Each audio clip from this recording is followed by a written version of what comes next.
A escolha do estado do Paraná não é um acaso. A Pastoral da Criança foi fundada na cidade de Florestópolis, a 460 quilômetros de Curitiba. A instituição virou realidade em 1983, pelas mãos da doutora Zilda Arnes e pelo então arcebispo de Londrina, Dom Geraldo Magela Agnello. Quem apresenta a história da fundação da pastoral é o filho da fundadora Zilda, o atual coordenador internacional da Pastoral da Criança, Dr. Nelson Arnes Neumann. O meu tio, Dom Paulo, cardeal de São Paulo, foi para uma conferência em Genebra pela paz e lá encontrou o diretor do Unicef, o James Grant. E o James Grant sempre foi muito entusiasmado. Ele falou: olha, Dom Paulo, a gente tem uma solução para acabar com a maior parte das mortes do mundo de crianças, que é a reidratação oral, para a questão da diarreia. E só que tem um grande problema.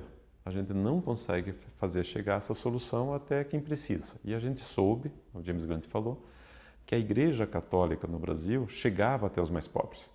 Então, como é que a gente podia envolver a Igreja Católica para ajudar a revolucionar a questão da saúde da criança?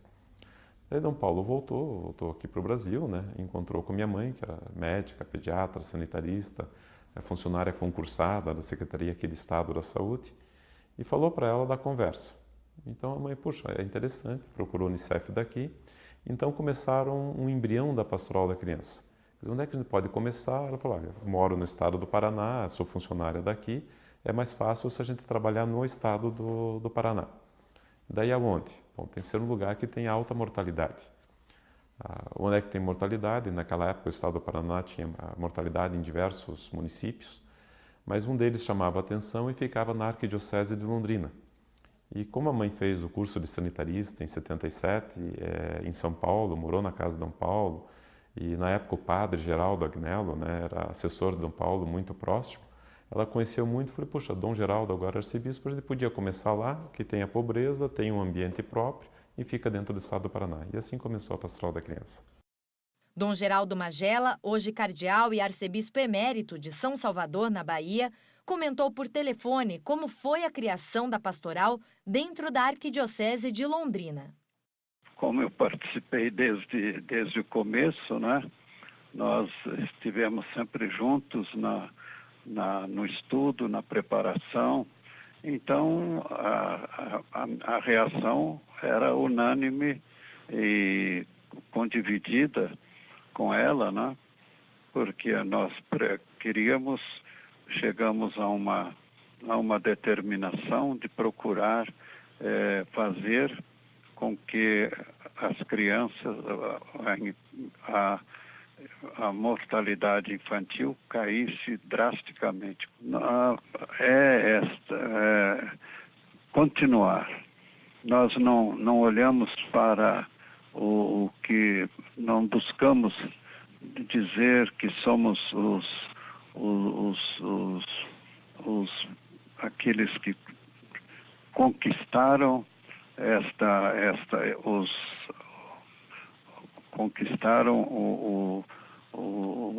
os resultados, mas nós somos aqueles que estão sempre procurando. A Pastoral da Criança é uma procura constante de trabalho para diminuir a mortalidade infantil. Florestópolis tinha o maior índice de mortalidade infantil do Paraná na época. Eram 127 mortes para cada 1.000 nascidos vivos. O Fundo das Nações Unidas para a Infância, a Unicef, classifica como alto quando 50 morrem entre 1.000 nascidos vivos. Mais de 10% das crianças que nasciam morriam. Muito boia fria, então eles trabalhavam, na época de safra tinham recursos, depois passavam um ano sem recurso nenhum, uma estrutura sem saneamento e um município bastante pobre. Então começou essa experiência lá em Florestópolis, como todo teste, começa aqui, deu certo, isso aqui precisa modificar, a elaboração do material educativo. Na década de 80, Florestópolis não era exceção. A mortalidade infantil no Brasil chegava a 70 a cada 1.000 nascidos vivos. Depois de viver o chamado milagre econômico nos anos 70, a concentração de renda aumentou. Os serviços sociais ficaram ainda mais precários e a saúde pública era praticamente nula. nem os médicos naquela época sabiam tratar disso.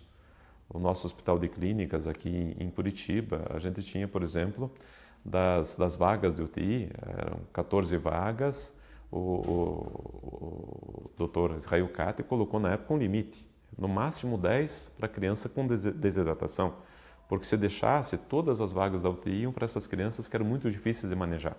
Com a ausência de serviços públicos de saúde, o que acontecia? Essas crianças tinham uma probabilidade de morrer muito forte. É só lembrar que na época que a Pastoral da Criança começou, hoje a gente tem SUS, não sabe o que é o SUS, né? Mas antes da Constituição de 88, depois da implementação do SUS, poucos anos mais tarde, a gente tinha 3 classes de pessoas. Eram os pacientes particulares, que pagavam pela consulta, os previdenciários, que tinham INAMPS. O que quer dizer o INAMPS? Tinha trabalho. Então, quem tinha trabalho tinha acesso à saúde. E os outros eram os indigentes. Então, se fica pensando o grande contingente que tinha de indigentes, normalmente acompanhados pela Santa Casa, com um serviço preventivo muito fraco, e tudo isso foi mudando. Quer dizer, em parte porque você veio o SUS, outra parte pela própria experiência da Pastoral da Criança, que mostrou para o Ministério da Saúde que a prevenção é viável, que você pode acreditar na comunidade, pode acreditar nesse trabalho de prevenção. Para ganhar a confiança da população, a Pastoral sempre apostou na capacitação de líderes comunitários e voluntários. É por meio deles que a prevenção e o tratamento das doenças chegam até o conhecimento das mães. Essa vocação missionária do projeto recebeu críticas logo no início. Vários médicos, teve uma outra universidade e ficou, puxa, como é que você vai entregar um negócio tão complexo na mão de analfabetos? Como é que uma mãe analfabeta vai curar uma diarreia que a gente tem dificuldade de curar dentro do hospital? E hoje está provado que a mãe tem a competência. Então, o trabalho da Pastoral da Criança é sempre reforçar a família, porque a família pode resolver a imensa maioria dos problemas. Os voluntários e líderes eram o ponto central da pastoral, como lembrou a doutora Zilda Arnes. O voluntariado é uma grande força do país na erradicação da miséria, da fome, da violência e da criminalidade. É preciso que o voluntário se sinta muito feliz no seu trabalho, seja valorizado e saiba bem como remover todos os obstáculos para o alcance dos objetivos.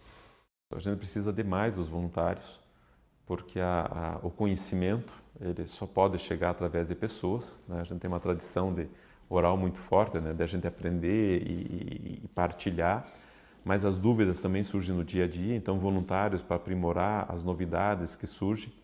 Então, certas coisas que você pode pensar que eram corretas no passado, deixam de ser, a gente precisa atualizar. O projeto de atendimento sempre esteve junto com a evangelização. As ações mudaram pouco desde a fundação, como explica a coordenadora nacional da Pastoral da Criança, irmã Vera Altoé.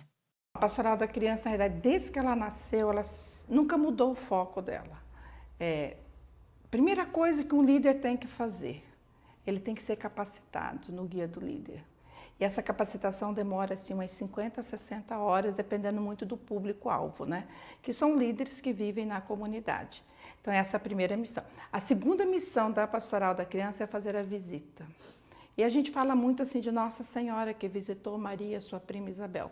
Então, a gente já tem esse modelo bíblico, que todos os nossos líderes, tanto homens como mulheres, né, líderes da Pastoral da Criança, eles também vão fazer a visita. E eles acompanham de 10 a 15 crianças, porque a gente não pode dar muito, porque todo mundo hoje em dia tem vários trabalhos a serem feitos, né? Então, a líder vai, ou o líder, né, vai, visita essas famílias, faz um diagnóstico dessas crianças, vê como está o desenvolvimento integral dessas crianças. Após esse diagnóstico, elas convidam para um dia da celebração da vida, que nós chamamos, como é conhecido há muitos anos na pastoral, o dia do peso, né? Então pega a balancinha para pesar as crianças, né? Então a gente faz a celebração da vida e neste momento a gente também dá várias orientações para as mães. Se é época de pneumonia, falamos de pneumonia, às vezes é rede de esgoto que está correndo céu aberto, às vezes é fazer uma hortinha dentro de casa, às vezes é a gravidez que está precisando, às vezes são postos de saúde a serem reivindicados, às vezes é uma creche que o bairro está precisando e não tem. Então, nesse momento, a gente aproveita também para fazer essa orientação. E a última ação, como são 3 ações, a última ação dos líderes é realmente fazer uma avaliação do mês, como que foi o desenvolvimento, a visita, a celebração da vida e encaminhar essa avaliação para a coordenação nacional. Além das críticas por desacreditar na capacitação dos líderes comunitários, outra polêmica envolveu a simples fórmula do soro caseiro. Com 1 litro de água fervida, 2 colheres de sopa de açúcar e 1 colher de café de sal, muitas crianças se livraram da desidratação. Mas existiam controvérsias com relação ao uso em conjunto com a alimentação. Na época existia uma perspectiva até da Sociedade de Pediatria, né? Digamos assim, de fazer a dieta. Daí a Sociedade de Pediatria, com os novos estudos, logo percebeu que não era assim. Mas para fazer essa formação levou um bocado de tempo. E depois os estudos científicos provaram que quanto mais lava, melhor. E mantendo a alimentação, o intestino ele se recuperava mais rápido. Então se viu na época que 7 dias de diarreia, que era o comum para quem fazia a dieta, e para quem mantinha a alimentação, em 5 dias o intestino já tinha se recuperado, né, crescido novamente. E ao mesmo tempo não perdia tanto as suas defesas, porque era um ciclo, né? Diarreia, parava de comer, ficava fraco, mais diarreia, não comia, ficava mais fraco, pneumonia, morria. Então você tinha que quebrar esse ciclo e manter a alimentação foi algo muito importante dentro do processo. E até o próprio uso da água, melhor água que você tem. A água fervida, filtrada, daí o pessoal ficava 1 dia para achar água filtrada, para ferver a água, esfriar a água, tudo isso, e a diarreia aumentando. Então você usava a melhor água possível, né, e reidratava, o que é importante era manter a hidratação. Para tentar diminuir os alarmantes índices de desnutrição infantil, a pastoral também apostou na importância do aleitamento materno e em uma fórmula que também ganhou destaque e depois respeito da comunidade científica. A multimistura começou de uma forma muito interessante. Então ele tinha 4 princípios básicos. Então tinha que ser disponível regionalmente, né? Baixo custo, alto valor nutritivo e bom para comer. Com o tempo teve um grupo que quis transformar isso só em 4 pós, né? Os pós de farelo e tal. Empobreceu muito. Empobreceu porque você não usava toda a diversidade regional e principalmente não usava as frutas e verduras que a Pastoral da Criança sempre pregou. Então o conceito original da Pastoral da Criança, que é multi mesmo, que tem muitos alimentos, e você mistura de diversas cores, alimentos crus e tal, isso permanece e continua sendo muito bom. Apoiada pela Igreja Católica, em menos de 10 anos, todo o Brasil já possuía a Pastoral da Criança. Começava a ganhar corpo a maior força da pastoral, os voluntários. Hoje, mais de 200 mil voluntários trabalham com a pastoral. Esse é o caso de Maria das Graças. De voluntária no Nordeste, ela veio a Curitiba e hoje é coordenadora do Núcleo de Comunicação da Pastoral da Criança. Eu cheguei primeiramente como voluntária lá em Teresina, no Piauí, e o meu interesse pela pastoral era exatamente porque eu já havia trabalhado na Caritas brasileira com a área de projetos de geração de renda. Então me convidaram para ser uma voluntária e depois que eu participei da primeira capacitação da Pastoral da Criança, me pediram para eu ser voluntária em nível de Nordeste. E isso eu fiquei por 10 anos, mais especificamente nessa área de geração de renda, onde a pastoral ajudava as famílias a desenvolver projetos produtivos para ajudar na sua segurança alimentar, no complemento da sua renda familiar, sempre complementando as ações básicas de acompanhamento da saúde da criança e também da alimentação da criança. A partir de 2001, fui convidada a vir à coordenação nacional, também mais diretamente para essa área. E depois a gente vai se envolvendo com outras ações, com outras demandas que a própria instituição levanta para nós, e foi quando passei por um período onde trabalhei mais diretamente com a capacitação, com a preparação dos novos coordenadores das dioceses e também dos padres que se interessam em conhecer a Pastoral da Criança. Então fiquei um período e há 6 meses estou coordenando esse núcleo de comunicação na coordenação nacional. Mudou a vida toda para cá em função da pastoral. Em função da pastoral, né? Como é que foi isso na sua vida, assim, pessoal? Então, no primeiro momento, para mim, foi uma surpresa, né? Ser convidada para ter a minha atuação, meu trabalho aqui na Coordenação Nacional, mas, ao mesmo tempo, foi um desafio, né? Porque eu acredito na causa da criança, eu acredito que com a minha vocação, o meu dom de algo que já brotou pela formação profissional e por ser, primeiramente, um agente de pastoral, né? Então, quando eu estava em Teresina, eu já me considerava essa gente que podia ajudar a mudar alguma coisa, né? Então, primeiro momento, aquele receio, aquele medo, mas depois a proposta desafiadora faz a gente crescer. E foi com esse objetivo que então eu vim morar em Curitiba. Na verdade, acho que essa característica do dom a serviço de outras pessoas pode ser um pouquinho de cada um que trabalha na pastoral, né? Não só no núcleo de comunicação, por exemplo. Eu acredito que sim. Às vezes as pessoas chegam na coordenação nacional, já direto na coordenação, que não foi o meu caso, e passado algum tempo eles veem que não vem mais somente pelo trabalho. Tem algo que prende, algo mais, que é exatamente você, por ser cristão, ser batizado, coloca a sua vocação ao serviço como batizado. E eu acho que é nesse aspecto que faz a pastoral crescer, que as pessoas vão além do trabalho pelo trabalho, mas daquilo que traz como resultado para a criança, para a família e até mesmo para a comunidade onde a pastoral atua. A vida cristã é muito presente nos valores da Pastoral da Criança. A Conferência Nacional dos Bispos do Brasil, a CNBB, foi um dos primeiros órgãos a apoiar a iniciativa.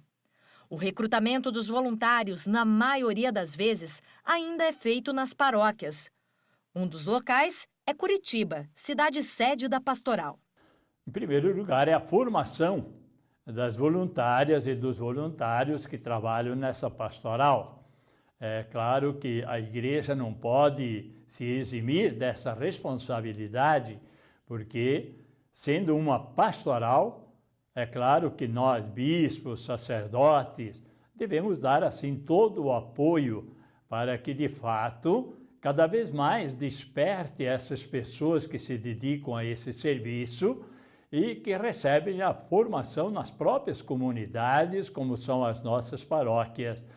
Por isso mesmo, então, a igreja dá e continua apoiando de maneira muito especial esta pastoral em nossas realidades tão necessitadas, principalmente no atendimento às crianças pobres.